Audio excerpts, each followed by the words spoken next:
Hi, this is Ted at Valley to Dolly. Today I wanted to talk with you about NHR, which is the Non-Habitual Residency program in Portugal. This has been gaining an incredible amount of publicity lately because the Prime Minister has just made a statement that will affect the program moving forward. So what is this change and how will it affect you? So stick around at the end of the video. We're going to look at what will happen if you currently have NHR. Can you retain it? If you are just in the process of obtaining your NHR, will this come into conflict with that? And third, if you are looking at NHR in 2024, what are the alternative programs they're looking at implementing that might replace NHR? But first, for those who aren't familiar with NHR, let's talk about what the NHR program is. When Portugal came out of the Great Recession around 2009, 2010, they had suffered terrible losses in the real estate market, and there was an economic effect to the Great Recession that was reverberating throughout the economy. So programs like the Golden Visa program, different retirement visas, and also NHR were implemented to try and drive interest in the country. And these are great publicity tools. They generate a lot of attention overseas. But when we talk about NHR, NHR is not limited to foreigners moving to Portugal.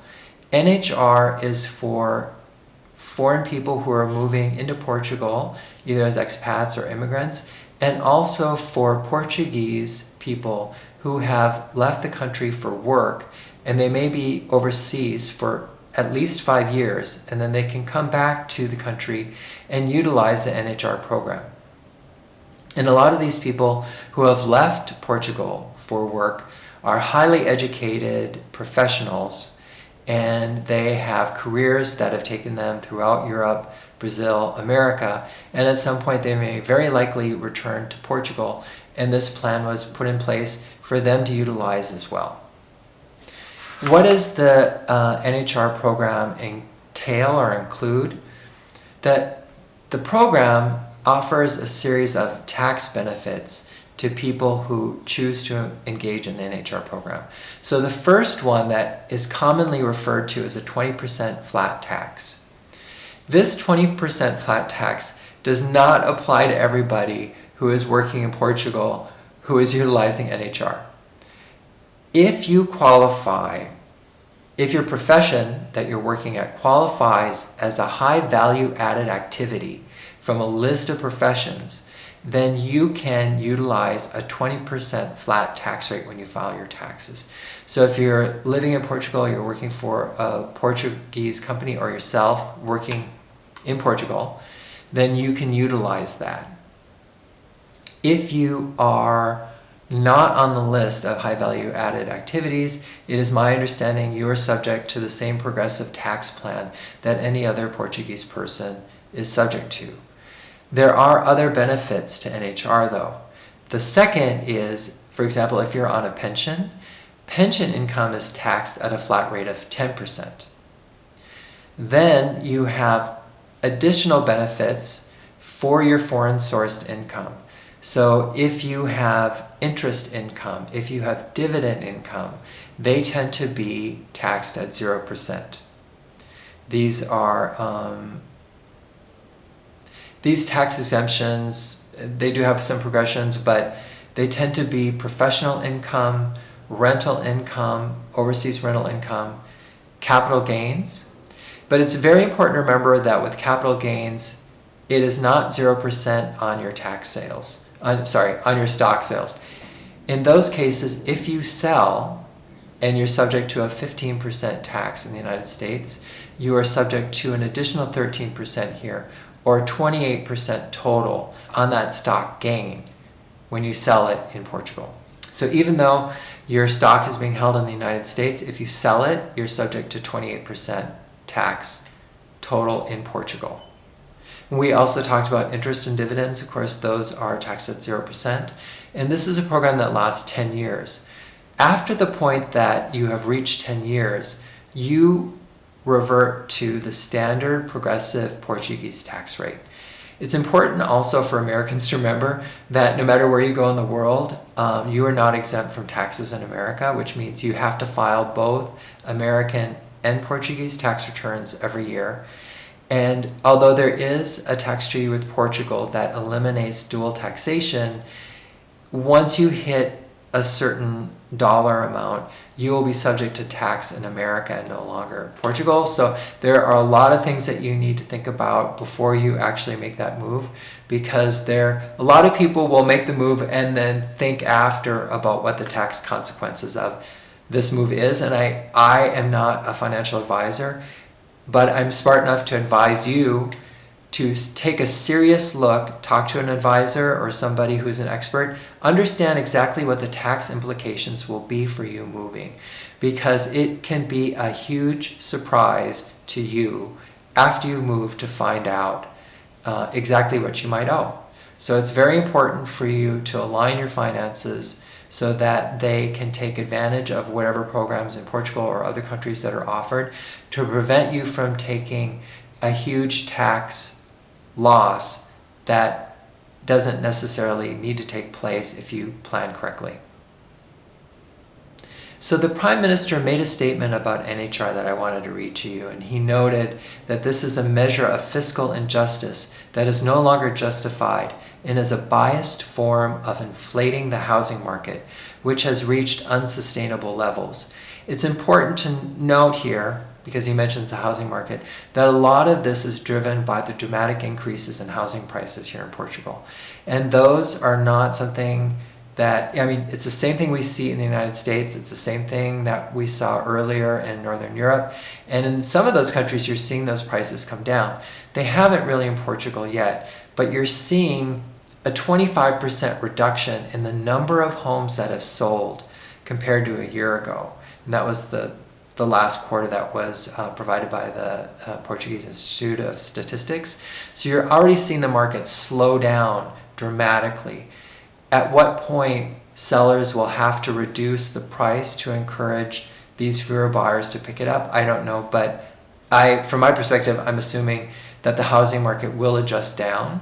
I just don't know at what point that will happen. It's a very slow fall, especially at first.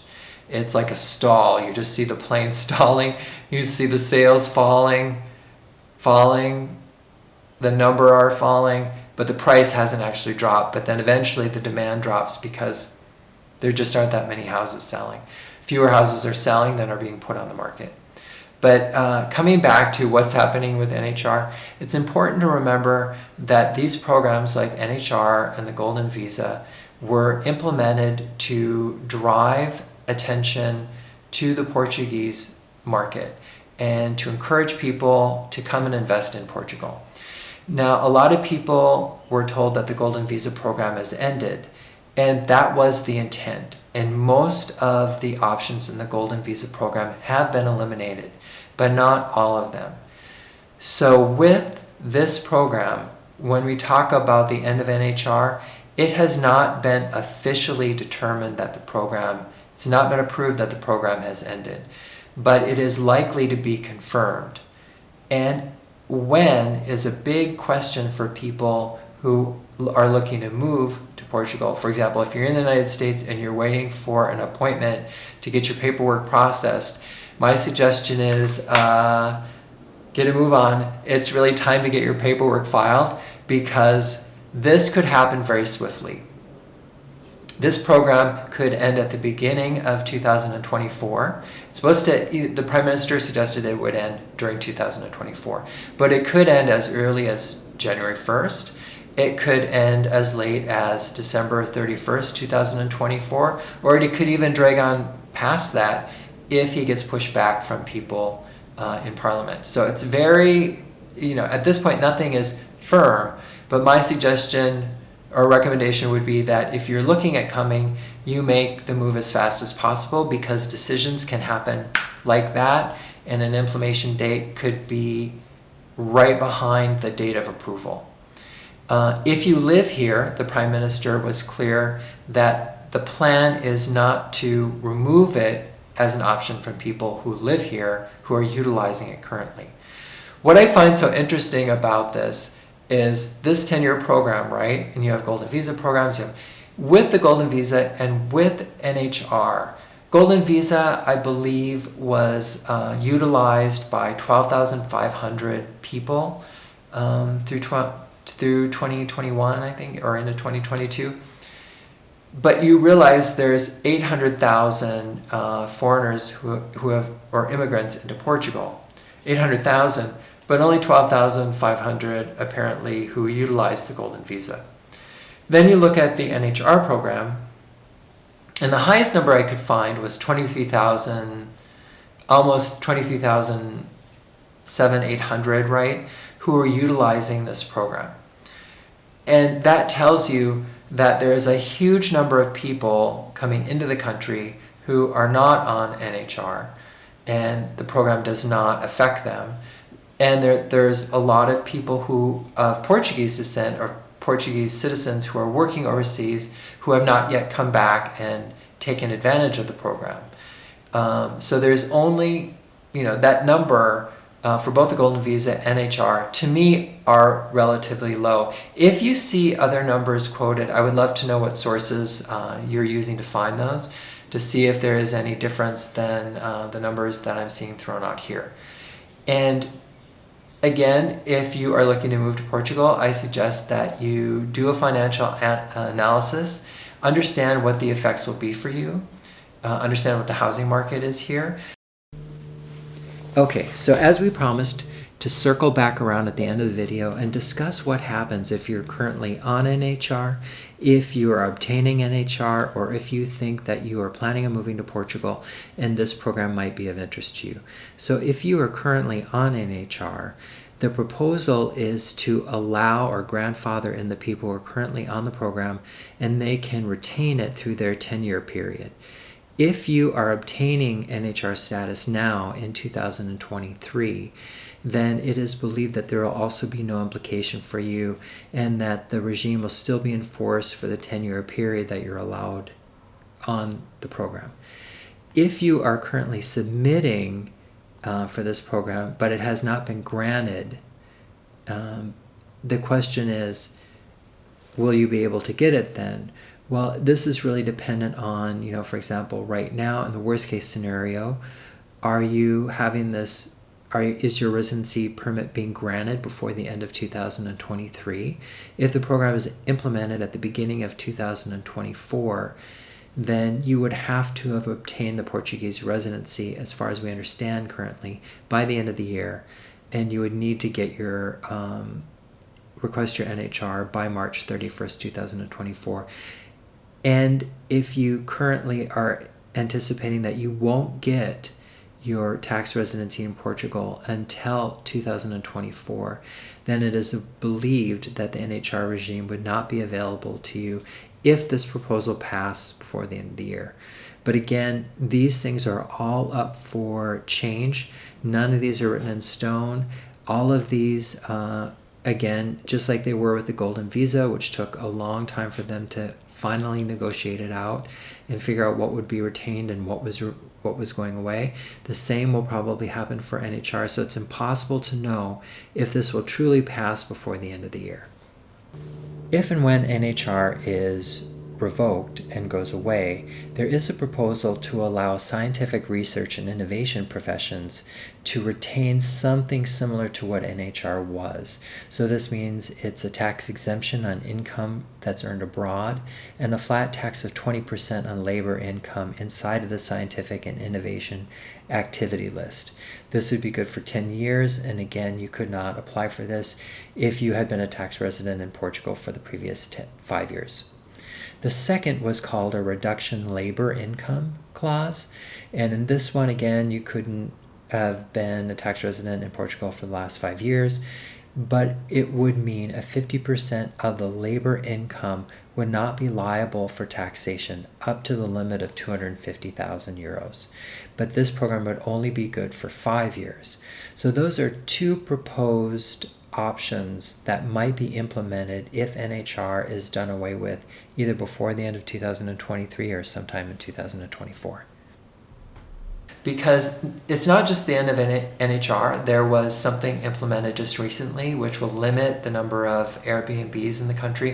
There have been a number of steps that have been taken, apartments that are currently not being occupied, at least for 2 years, they want those occupied. There's a number of things that are being implemented in an attempt to bring more unit housing available on the market. So I'm really interested to hear what your perspective is on this, and I will look forward to talking with you again soon. This is Ted at Valley of the Dolly. Thank you. Bye now.